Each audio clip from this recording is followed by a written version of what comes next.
안녕하세요. IT 창업 쉽게 보면 큰 코 다친다라는 컬럼을 연재하고 있는 이 프로그래머입니다. 지금까지 3개의 컨텐츠를 등록했었는데 바쁜 일이 좀 있어서 이제서야 4편을 만들게 되었습니다. 그리고 앞서 만든 영상들과 달리 이번에는 노트북 캠을 한번 연동해서 찍어보도록 하겠습니다. 이번 4편은 개발자는 많다, 스타트업 지원은 왜 적을까에 대해서 말해보고자 합니다. 업계 소문과 불안 요소들. 다른 직군처럼 개발자들도 직장 생활을 하며 여러 가지 인맥들을 갖게 됩니다. 그 중에는 스타트업에서 대박이 난 사람도 있겠지만 고초를 겪은 사람들도 있을 것입니다. 대박이 나는 건 흔하지 않기 때문에 상대적으로 고생을 겪었다는 얘기들이 더 많이 들려올 것입니다. 프로그래머로 취업했는데 사무실의 랜선 작업부터 가끔씩은 포토샵으로 디자인 작업까지 돕기도 했다. 모든 시스템적으로 느껴지는 부분들에 대해서 다 할 줄 아는 거 아니냐 이런 얘기를 또 들어봤다. 투자 유치가 곧 될 것처럼 말했는데 안 되다 보니 금세 자금난에 빠지더라. 워라벨은 상상도 못하는 빠듯한 일정 진행과 수당도 없는 연장 근무에 질려버렸다. 지분으로 유혹받았지만 빚 좋은 개살구였다. 회사를 처음부터 설립할 때 충분한 자금을 갖고 시작하는 경우라면 필요한 인력들을 다 갖추고 기본적인 설비와 괜찮은 복지 정책으로 위와 같은 이런 상황들을 겪지 않게 할 수도 있을 것입니다. 하지만 대부분의 스타트업은 아이디어와 사업 계획만으로 출발하는 경우가 허다합니다. 벤처 캐피탈, 정부 지원 자금 등의 투자금을 마련하게 되면 창업주 입장에서는 됐다, 이제 필요 인력 몇 명만 더 충원하면 원하는 바를 이룰 수 있겠어 라고 이렇게 생각할 수가 있습니다. 그러나 그 정도 자본으로는 1년 이상 사업을 영위할 수 있겠다고 장담하기는 어렵습니다. 간신히 숨통만 트인 정도고요. 중요한 점은 이런 판단을 산업 개발자들도 같이 옆에서 보면서 충분히 할 수 있다는 것입니다. 연봉의 소폭 인상이나 동결이 되더라도 안정된 기업에서의 생활을 포기하고 갈 만큼의 매력과 성공 확률이 높은지에 대한 고민, 이것은 일종의 모험인 것입니다. 서비스 1차 런칭에만 혈안이 되어 있는 모습으로는 적합한 인재를 충원하기가 어려울 것입니다. 단계별 로드맵과 목표를 뒷받침할 수 있는 데이터와 지표, 기사나 관련 업계 종사자들의 피드백 등 확신을 가질 만한 내용이 어떤 대표 머리에만 있으면 안 되고 자료로 보여줄 수 있어야 합니다. 또한 그것에 대해 소신 있는 프레젠테이션, 투자자 앞에서만 PT를 잘하면 되는 것이 아니고 이런 프레젠테이션을 개발자들에게도 언제든 할 준비가 되어 있어야 한다고 저는 생각합니다. 시리즈 A 이상의 투자를 유치한 곳이라도 반드시 안정권에 진입했다고 볼 수만은 없다고 생각합니다. 직원은 대략 10명에서 30명 정도 될 것이고 또 열심히 단기적인 목표를 향해 달려만 왔을 경우가 크다고 생각합니다. 그러다 보면 조직 문화, 업무 프로세스, 의사소통에 체계가 없을 확률도 높고 구성원이 5명, 10명일 때 이제 불거지지 않았던 문제들이 이제 조금씩 인원이 더 늘어나면서 속속들이 나타나는 경우가 많아집니다. 이때 나타나는 문제들을 제대로 해결해 나가지 못해서 성장을 더 이상 못하는 회사들을 많이 보았습니다. 이런 부분들 또한 스타트업이 갖고 있는 보이지 않는 불안 요소입니다. 열정 페이와 막연한 지분 쉐어. 예전과 달리 요즘에는 스타트업에서 열정 페이와 지분만을 많이 앞세우는 구인 공고가 그렇게 많지는 않은 것 같습니다. 하지만 여전히도 충분치 못한 급여와 야근이 심한 곳은 있을 것입니다. 언제나 잊지 말아야 할 점은 모든 비즈니스는 사람에게 달려있다는 것입니다. 원하는 기대치 결과가 나오려면 노동력에 따른 보상이 적절히 이루어져야 합니다. 가령 5천만 원을 투자해서 얻을 수 있는 개발 결과물에 3천만 원만 투자하면 3천만 원짜리 결과가 나오는 것입니다. 2천만 원을 세이브해서 다른 마케팅이나 어떤 부분에 투자를 할 수도 있다고 하지만 이 핵심 IT 서비스의 결과물이 높지 않게 되면은 결과적으로 고객의 만족도가 낮아지고 불편을 느끼게 될 수도 있고, 그렇다면은 결국에 시간과 돈만 허비하는 격이 될 수도 있습니다.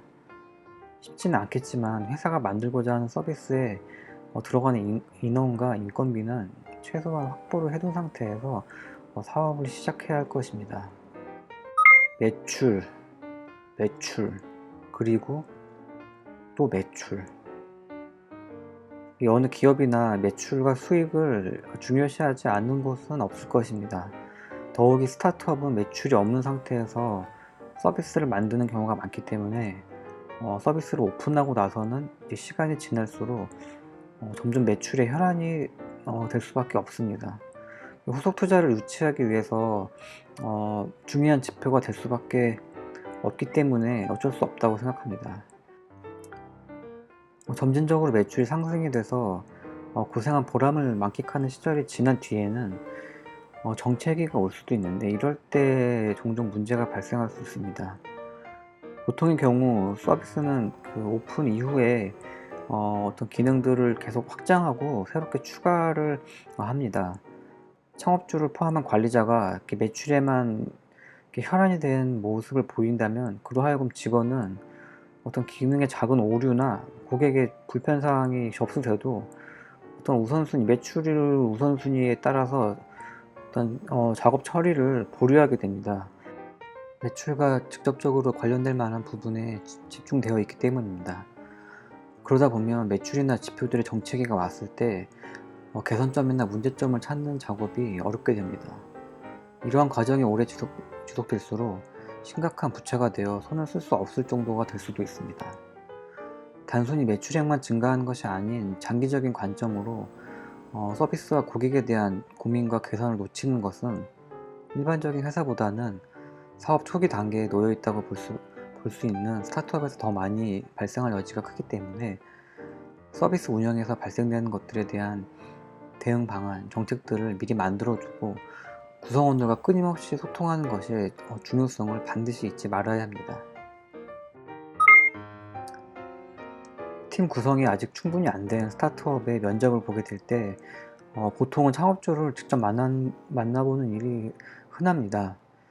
기억에 남아있는 면접을 한번 떠올려 볼 때에는 늘 그 자리에 창업주가 있었던 것 같습니다. 각 팀에 관리자가 있는 규모가 되면 관리자가 대신해서 이제 회사에 대한 설명을 하겠지만, 창업주에게 직접 듣는 것만큼의 파급력이나 전달력은 조금은 못 미칠 것입니다. 앞서 제가 열거했던 여러 불안 요소들을 안고 갈 결정을 하는 데에는 창업주를 직접 만나보고 대화와 소통을 통해서 소신과 서비스 및 경영 마인드 측면을 보게 되는 것이 면접자에게는 큰 영향을 줄 수 있다고 생각합니다. 물론 창업주는 늘 바쁠 것입니다. 그리고 매번 면접에 참여해서 했던 얘기를 반복해서 하는 것도 쉽지만은 않을 것입니다. 하지만 스타트업 초기에 구성원의 합류와 그의 지속적인 근무 유지는 중요한 부분에는 틀림이 없습니다. 합류를 했다고 해도 창업주의 소신과 비전이 제대로 공유되어 있지 않은 경우에는 그 구성원의 업무 방향성과 지속력, 또 스트레스 대응력에 그 영향이 미칠 수 있다는 것을 창업주로서는 한번 곱씹어 볼 만한 것이라고 생각합니다. 개발자 입장에서 냉정하게 보면 스타트업 극 초반에 합류하여 개발과 무관한 여러 잡무와 수차례 사무실 이동, 개발 과정이 완성되기까지의 속된 말로 그 개고생을 해가면서 샴페인을 터뜨리기보다는 이런 과정들은 한번 거쳐간 상태이면서 이제 발사 준비가 마친 로켓에 올라타서 축배를 마시는 편이 훨씬 나을 수도 있습니다. 장밋빛 결과가 나올 거라는 보장이 확실치 않은데 스타트업 초기인 곳에 가서 험난한 길을 스스로 걷겠다고 쉽사리 나서겠냐는 말입니다. 그 사람 최종 연봉의 1.5배를 줘도 모자랄 판입니다. 하지만 현실적으로 자금 사정이 여의치 않을 것이고 개발자의 기술력과 경험을 투자할 만한 가치와 비전이 있고 계획을 진행하기 위한 디테일을 준비해서 확신을 주어야 합니다.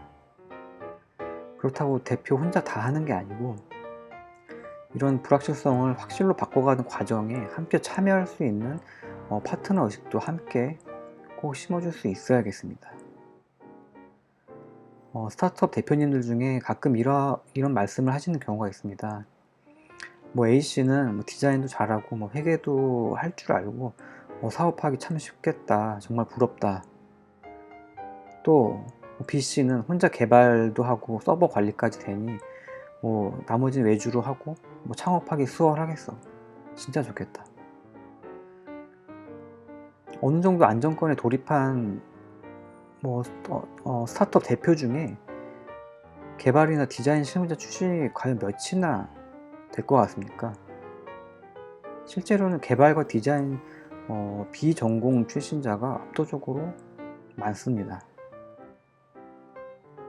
앞서 예를 들었던 디자인 A씨와 개발자 B씨는 직장생활을 해오면서 본인의 기술 실무에 많은 시간을 투자한 사람들입니다. 아무래도 사업 머리, 사업 아이템 발굴, 지속적인 운영 등과는 거리가 멀 수밖에 없습니다. 아직은 불확실한 스타트업에 합류하는 IT 직군은 모두가 다 똑같지는 않을 테지만 창업, 아이디어, 좀 긴밀하고 빠른 소통에 작은 조직, 작은 성공 등에 관심을 좀 더 갖고 있는 성향일 수 있을 것입니다. 그렇지만 기술자 본인이 직접 창업을 하는 것에 어떤 창업가의 기질이나 추진력, 자금력, 회사관리 능력 등의 부재로 실행을 옮기기 어렵기 때문에, 하지만 원대하고 어떤 좋은 꿈을 갖고 있는 창업가를 만나서 이제 실현을 하고 싶은 마음이 있는 것입니다. 그렇게 합류된 기술자는 창업주의 어떤 비전을 따라서 본인은 이제 원래 하던 전공 직무를 충실히 잘하는 것으로 우선은 만족할 것입니다.